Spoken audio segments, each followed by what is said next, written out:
1993 a démontré plus que jamais l'importance de l'argent au baseball majeur.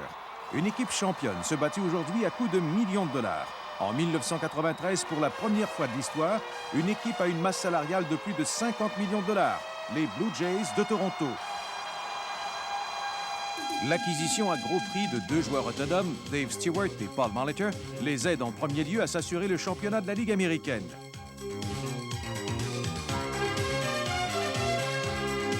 En Série mondiale, ils se retrouvent face aux Phillies de Philadelphie qui, contre toute attente, ont dominé la Ligue nationale.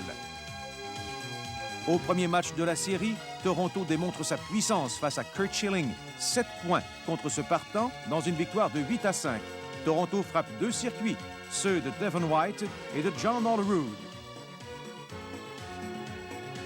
La victoire va au releveur Al Leiter, qui lance 2 manches et 2 tiers sans accorder de points à l'adversaire avant de céder sa place à Dwayne Ward, qui termine la rencontre.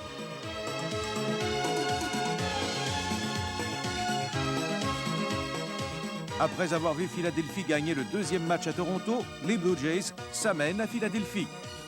Dès la première manche, alors que 2 coureurs sont sur les buts, Paul Molitor frappe un triple contre le lanceur perdant Danny Jackson.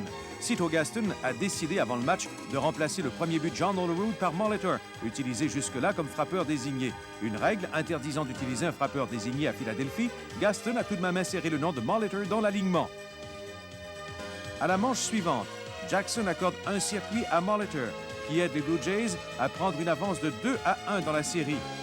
Et il l'emporte finalement par 10-3. Le 4e match de cette série donne lieu à un véritable assaut contre les lanceurs. 17 coups sûrs par Toronto, 14 par Philadelphie. 8 records des séries égalés ou dépassés. Ce sont les Blue Jays qui auront le dernier mot de ce match complètement fou, l'emportant 15-14 et s'approchant à une victoire d'une autre conquête de la Série mondiale. Le 21 octobre, les Phillies de Philadelphie commémorent leur seule conquête de la Série mondiale survenue il y a 13 ans en battant Toronto 2-0. Le lanceur Curt Schilling rappelle aux Blue Jays que la série n'est pas encore terminée. Schilling devient le 2e lanceur à blanchir les Blue Jays en 93.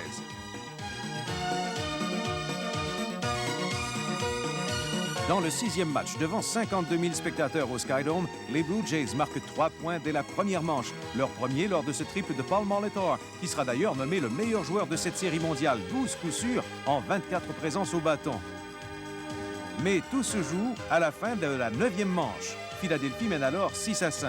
Avec 2 coureurs sur les buts, Joe Carter frappe le lancer de Mitch Williams par-dessus la clôture du champ gauche. On comprend facilement l'exubérance des joueurs des Blue Jays et de Joe Carter qui donne à Toronto une victoire de 8-6. Toronto conserve sa suprématie du baseball nord-américain.